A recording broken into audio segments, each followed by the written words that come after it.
അശുദ്ധി, കുളി നിർബന്ധമാകുന്ന കാര്യങ്ങൾ നമുക്ക് 5 എണ്ണമാക്കി പഠിക്കേണ്ടതുണ്ട്. കുളി നിർബന്ധമാകുന്ന കാര്യങ്ങൾ 5 എണ്ണമായിട്ട്. ചില പണ്ഡിതന്മാര് അത് 6 എണ്ണം എണ്ണിയിട്ടുണ്ട്. അത് ഏതാണ് 5 എന്ന് പറയുന്നത് ഏതാ എന്ന് മനസ്സിലാക്കാം. 6 എന്ന് പറയുന്നത് ഏതാണ് അതും നമുക്ക് 2 പഠിക്കുന്നുണ്ട്. ഒന്നാമത്താണ് വലിയ അശുദ്ധി. അത് കുളി നിർബന്ധമാകുന്ന കാര്യങ്ങൾ ഉണ്ടാകുന്നത്. ശരിയാണ്, അതെ, ഇവിടെ ടൈപ്പ് ചെയ്തതുപോലെ ജനാബത്ത് കാരനായി തീരുക എന്നുള്ളത്, ജനാബത്ത് ഉണ്ടാവുക എന്നുള്ളത്.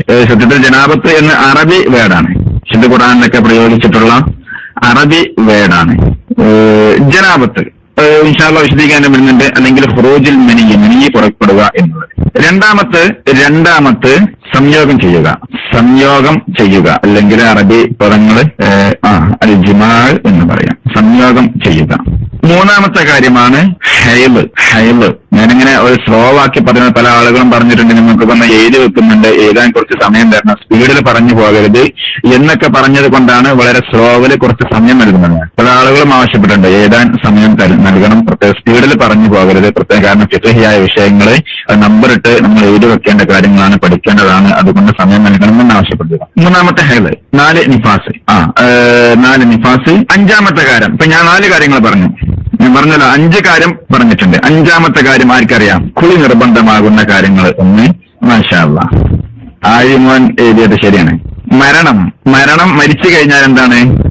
കുളി നിർബന്ധമാണ്, ഷഹീദിനൊഴികെ. അടുത്തത് വേറെ ഒരു അഭിപ്രായം, അത് സുന്നത്താണോ നിർബന്ധമാണോ, കുളി നിർബന്ധമാണോ സുന്നത്താണോ എന്നുള്ളൊരു അഭിപ്രായമുണ്ട്. 6 ചില പണ്ഡിതന്മാര് എണ്ണിയിട്ടുണ്ട്. 6ാമത്തെ ഷെയ്ഖ് സാലിഹുൽ ഫൗസാൻ അദ്ദേഹത്തിന്റെ മുലഖ്ഖസുൽ ഫിഖ്ഹി എന്ന വിഷയത്തിൽ എന്ന ഗ്രന്ഥത്തില് അത് എഴുതിയിട്ടുണ്ട്. 6ാമത്തെ കാര്യം ആവർത്തിക്കാം. പല ആളുകളും പറയുന്നുണ്ട് കേട്ടില്ല, അതുകൊണ്ടാണ് ഞാൻ പറഞ്ഞത്. തുടക്കത്തിൽ തന്നെ പല ആളുകളും ഞാൻ കേട്ടില്ല, ഒന്നും കൂടി 5 കാര്യങ്ങൾ എന്തൊക്കെയെന്ന് പറയാമോ? ഇൻഷാ അല്ലാഹ് ആവർത്തിക്കാം.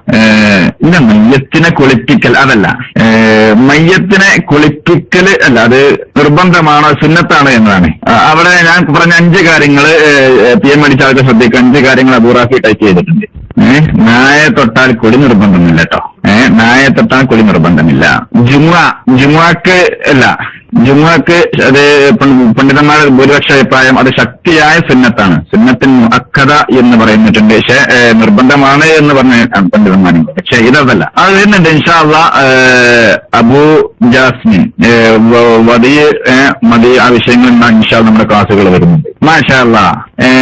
ആരാണ് ടൈപ്പ് ചെയ്തിട്ടുള്ളത്? തസ്നീം അലവി കൊടുത്തത് ശരിയാണ്. മുസ്ലിം ആവുക. ഒരു അമുസ്ലിം, ഒരു കാഫിർ മുസ്ലിമായി തീർന്നാൽ അവന് കുളി നിർബന്ധമാണ് എന്ന് ഒരു വിഭാഗം പണ്ഡിതന്മാർ പറയുന്നുണ്ട്. പക്ഷേ ഭൂരിഭാഗം പണ്ഡിതന്മാരും ഷെയ്ഖ് സാലിഹുൽ ഫൗസാൻ അദ്ദേഹത്തിന്റെ ഗ്രന്ഥത്തിൽ പറഞ്ഞ വിഷയത്തിൽ പറഞ്ഞിട്ടുള്ളത് ഈ വിഷയത്തിൽ ഖിലാഫുണ്ട്, അഭിപ്രായ വ്യത്യാസമുണ്ട്. വലാകിൻ കസീറുൻ മിൻ അഹ്ലിൽ ഇൽമി, പണ്ഡിതന്മാര് കൂടുതൽ ആളുകളും പറഞ്ഞിട്ടുള്ളത് അന്ന ഇഖ്തിസാലുൽ കാഫിർ ഇദാ അസ്ലമ മുസ്തഹബ്ബുൻ. എനിക്ക് പോയല്ല, ഒരു കാഫിർ അദ്ദേഹത്തെ മുസ്ലിം ആയി കഴിഞ്ഞാൽ അവൻ കുളിക്കുക എന്നുള്ളത് അന്നഹു മുസ്തഹബ്ബുൻ, അത് സുന്നത്താണ് എന്ന് പറഞ്ഞിട്ടുണ്ട്. ഏതായിരുന്നാലും നമ്മളെ ഈ അഭിപ്രായ വ്യത്യാസമില്ലാത്തൊരു വിഷയമാണ് നേരത്തെ പറഞ്ഞ 5 കാര്യങ്ങൾ. 6ാമത്തെ നിങ്ങൾ മനസ്സിലാക്കി വെക്കുക എന്നുള്ളത് കൊണ്ട് പറഞ്ഞതാണ്. 5 കാര്യങ്ങളാണ് വലിയ കുളി നിർബന്ധമാകുന്ന കാര്യങ്ങൾ പറഞ്ഞത്. ഒന്നുകൂടി പറയാം. ഒന്ന്, ജനാബത്തുകാരനാവുക വിശദീകരണം വരുന്നുണ്ട്. മറ്റൊന്ന്, സംയോഗം ചെയ്യുക. 3ാമത്തെ ഹൈള്. 4 നിഫാസ്. 5 മരണം. ഈ കാര്യങ്ങളാണ് കുളി നിർബന്ധമാകുന്ന കാര്യങ്ങൾ. ഈ കാര്യങ്ങളെല്ലാം ഈ 5 കാര്യങ്ങൾ ഉണ്ടായിക്കഴിഞ്ഞാൽ അവനെന്തായി? വലിയ അശുദ്ധി ഉള്ളവനായി